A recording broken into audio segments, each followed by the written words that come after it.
Hola, hasta el momento hemos desarrollado todos contratos conmutativos, no obstante alguna que otra modalidad particular aleatoria, como por ejemplo la compraventa de cosa futura bajo riesgo. Pero ahora, en el capítulo 19, nos ocuparemos de una serie de figuras reguladas por el código que por esencia tienen carácter aleatorio. Una de ellas es el contrato oneroso de renta vitalicia, en el cual la prestación a cargo de una de las partes se debe hasta tanto muere una cierta persona. Otra es el contrato de juego, en donde es el resultado de una competencia deportiva o lúdica la que determina la obligación de pagar un premio. Y finalmente tenemos los contratos de apuesta y sorteo, en que simplemente el azar, suerte o fortuna es el componente que hace ganar o perder una prestación económica. Vamos a comenzar.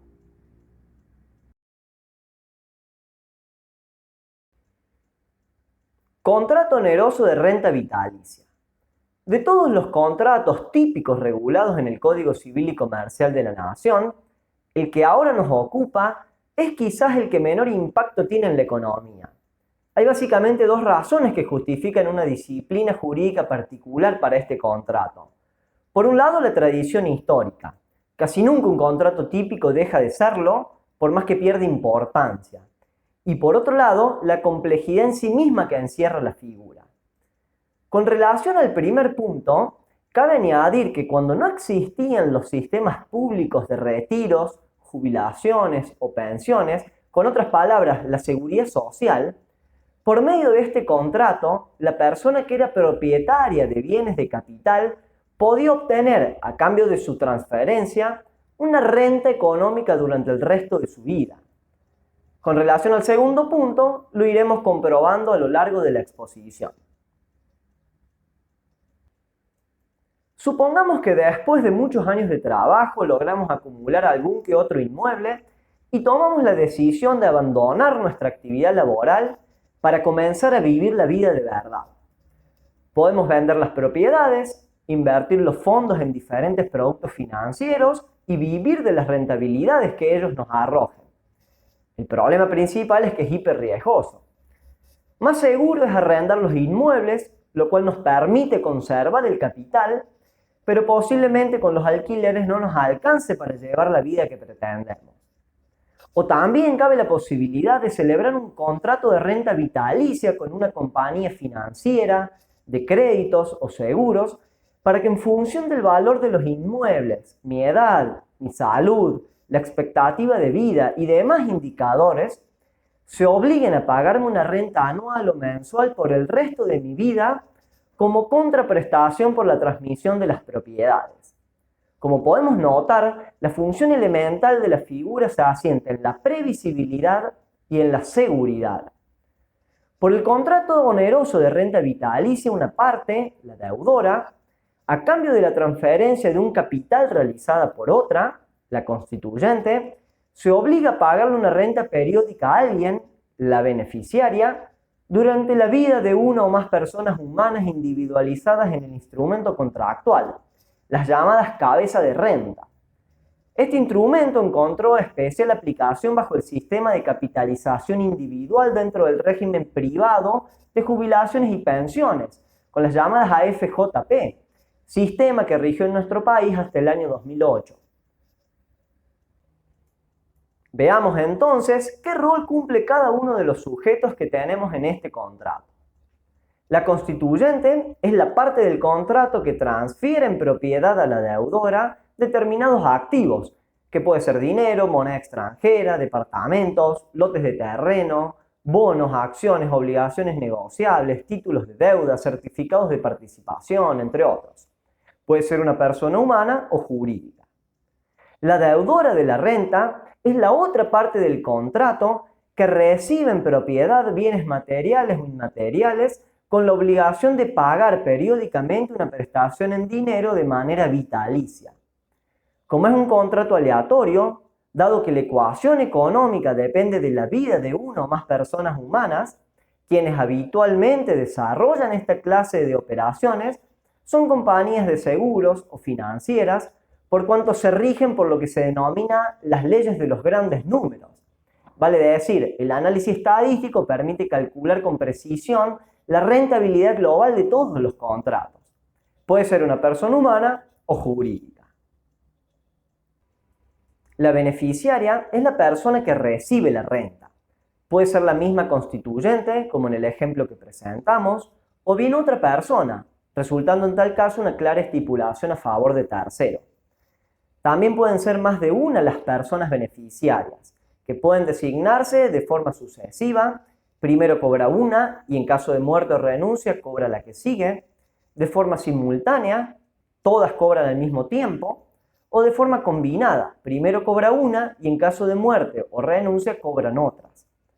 Puede ser una persona humana o jurídica, determinada o determinable, pero en cualquier caso debe tener existencia al momento de la celebración del contrato. Ello dependerá de la fecha del instrumento constitutivo en las personas jurídicas o de la concepción en las personas humanas.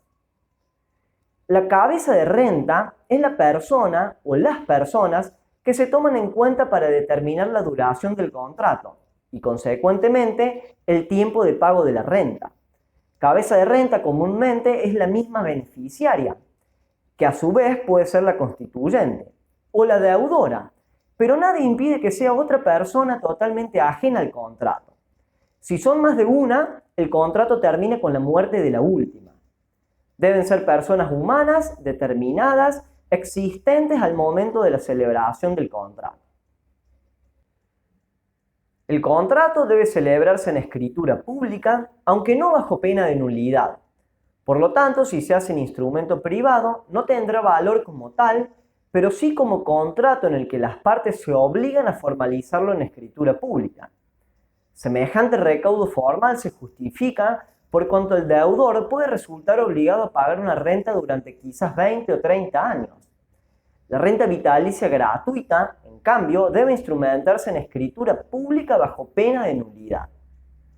La principal obligación a cargo del constituyente consiste en transferir los bienes o derechos comprometidos.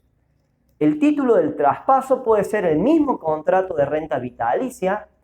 Así ocurre cuando se transmiten inmuebles, créditos o fondos líquidos, o bien puede ser necesario otro acto posterior, como sucede con los bienes cuya registración es constitutiva.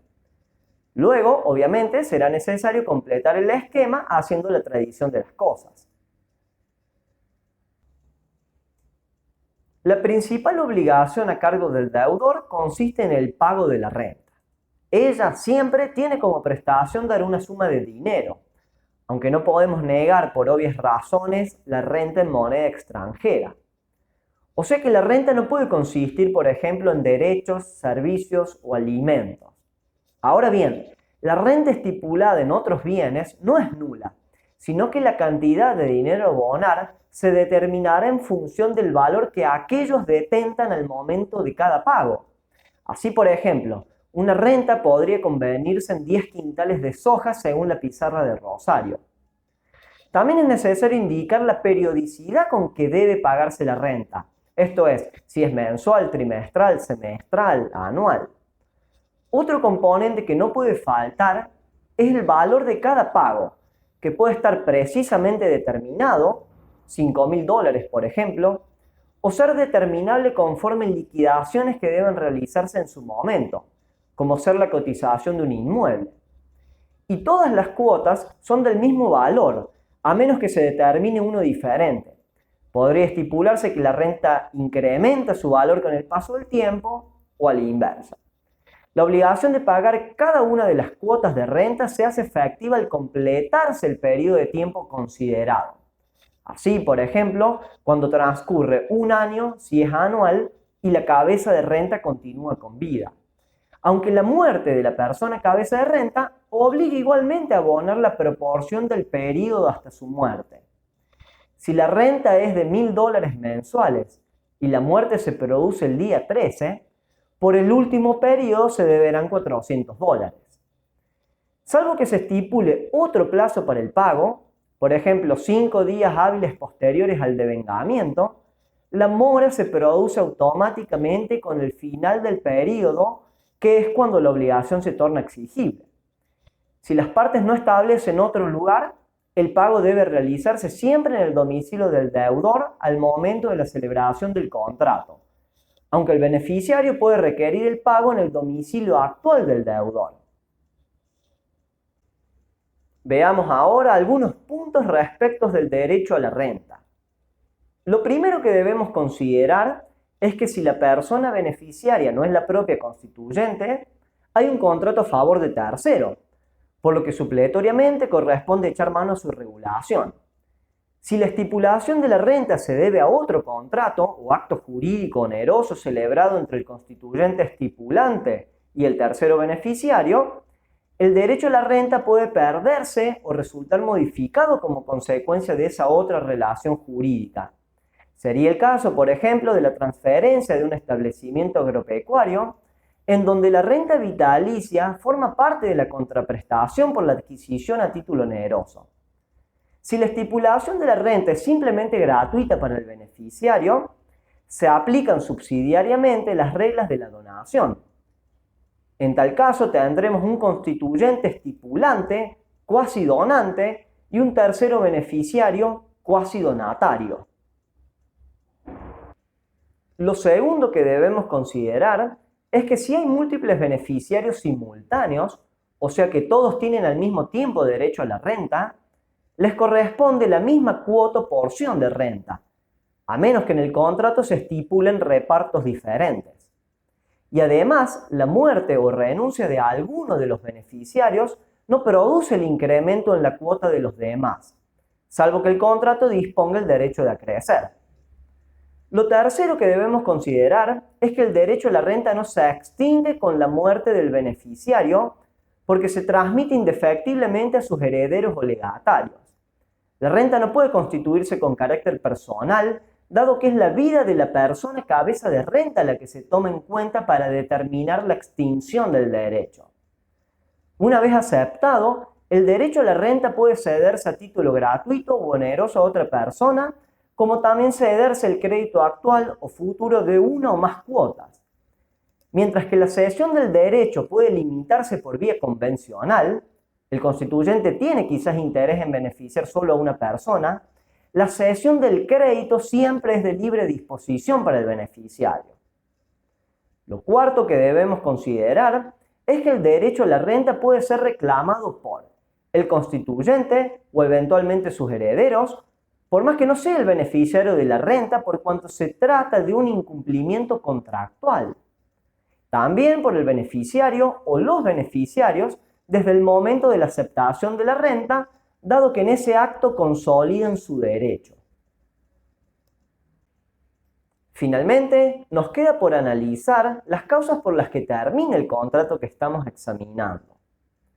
Extinción por falta de pago de la renta.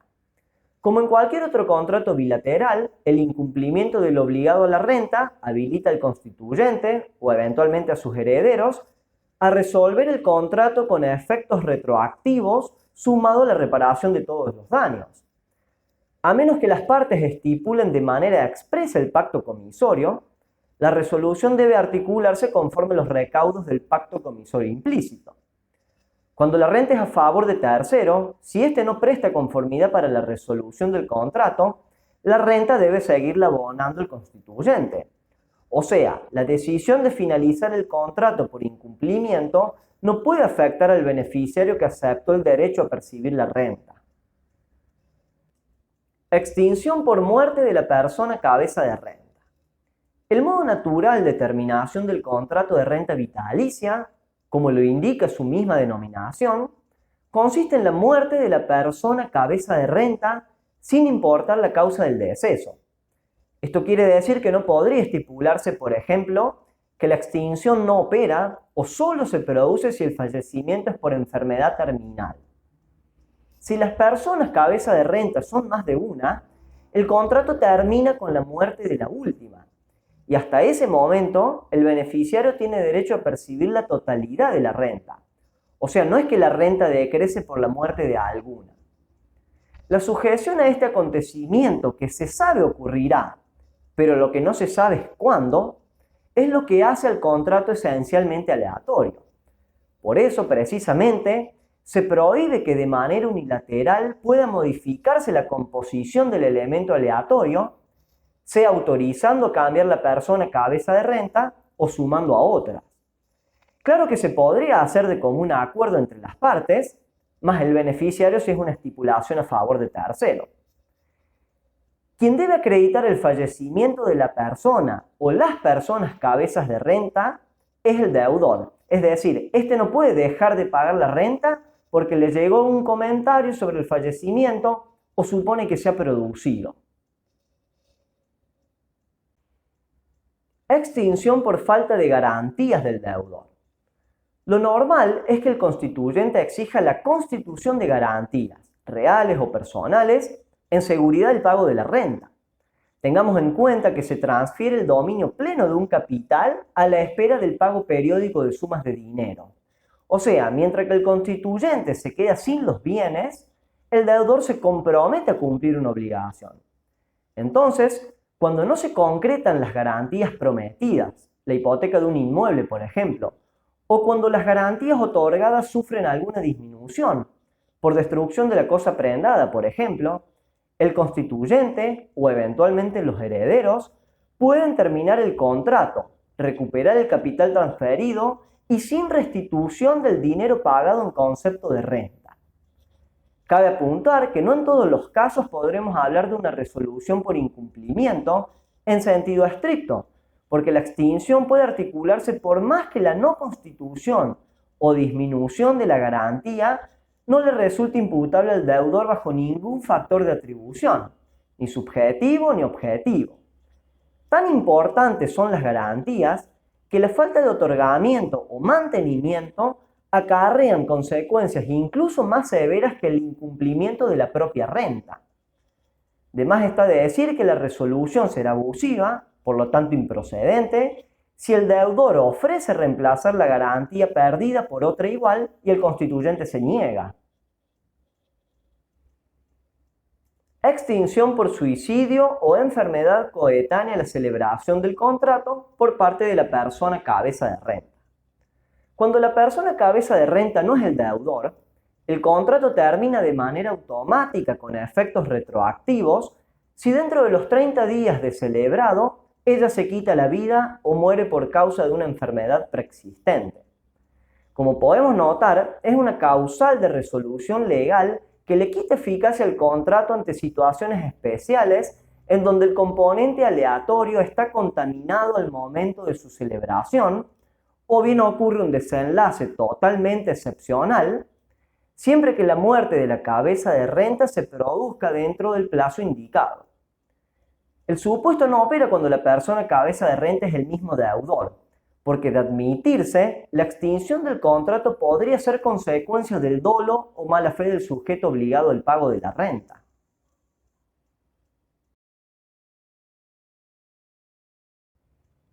Juego, apuesta y sorteo. Un partido de tenis, de fútbol, de truco o una carrera de caballos puede ser nada más que un entretenimiento, espectáculo o práctica deportiva, pero puede también ser un contrato. Hay contrato de juego cuando se compromete el pago de un premio económico al ganador del partido, certamen, competencia o torneo. La complejidad del contrato se incrementa a medida que aumenta el número de competidores, instancias de competición, distribución de los premios, entre otros factores. Lo esencial para la configuración del contrato es que las partes compitan en un juego físico o intelectual, por más que tenga componentes azarosos como sucede con casi todos los juegos de naipes, que compita por un premio que puede ser en dinero, moneda extranjera, indumentaria, un asado o un viaje todo pago, o sea, bienes o servicios en la medida que se puedan mensurar en dinero. El premio puede estar conformado por aportes de los competidores, como ocurre en un partido de truco, por aportes de terceros, las prestaciones de los sponsors o la recaudación de las entradas, por ejemplo, o por aportes mixtos, como ser las inscripciones de los participantes más la contribución de algún auspiciante. Cuando se trata de un torneo, normalmente no corresponde el 100% del premio al ganador, sino que se reparten entre las distintas instancias de competición, cuartos de final, semifinal, final u orden de resultados, primero, segundo, tercero. Obviamente que del contrato de juego también es parte quien organiza la competencia, que normalmente son clubes, asociaciones, federaciones o incluso simples asociaciones, como una liga de fútbol amateur.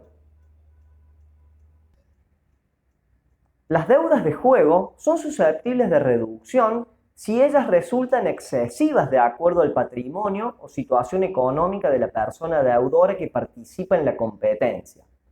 Con ello se pretende evitar la ruina económica de la persona jugadora, padezca o no de algún desorden adictivo al respecto. Es obvio que la reducción solo aplica cuando el premio debe abonarlo la persona jugadora, no cuando el premio debe pagarlo la persona que organiza la competencia. Mientras que en el primer supuesto hay nada más que juego, en el segundo hay una actividad económica en base al juego. Cuando el juego es de puro azar, pensemos en el bingo, el blackjack, la ruleta, la general, entre otros, la ley no confiere acción al acreedor para reclamar el cumplimiento del premio o apuesta, por más que el juego no esté prohibido por la autoridad administrativa del lugar. En esta clase de juegos, el ordenamiento jurídico considera que la mera suerte no puede ser una causa de atribución patrimonial exigible.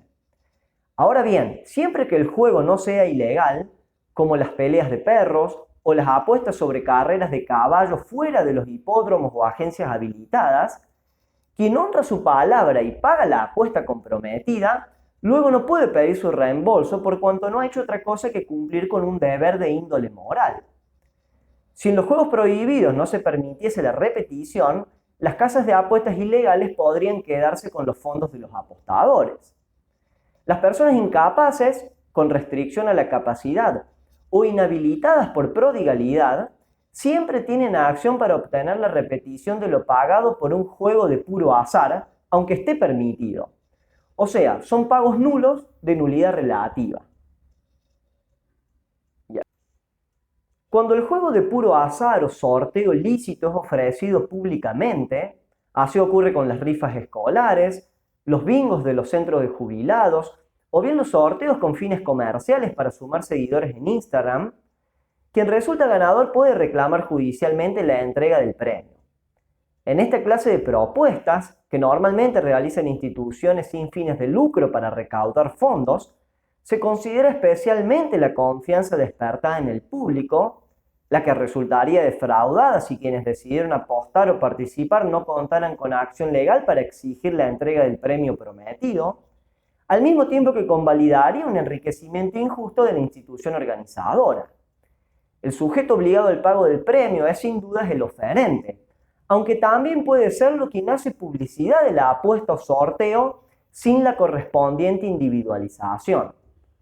Cuando el oferente es un proveedor de bienes o servicios, lógicamente se aplica en plenitud el régimen de defensa del consumidor. Pasando en limpio, tenemos juegos legales que confieren acción de cobro pero la deuda es reducible, juegos de puro azar ilegales que no confieren acción de cobro ni repetición, salvo que se trate de una persona con incapacidad, restricción a la capacidad o inhabilitación que siempre pueden repetir.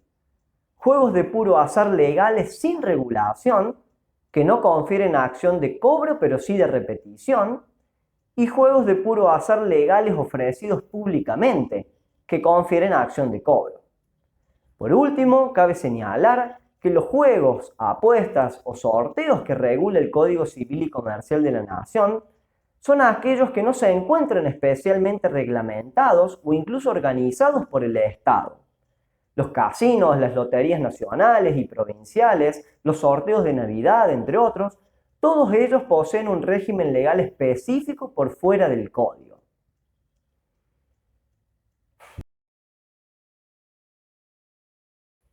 Con ello, damos por finalizado el análisis de los contratos aleatorios de renta onerosa vitalicia, juego, apuesta y sorteo.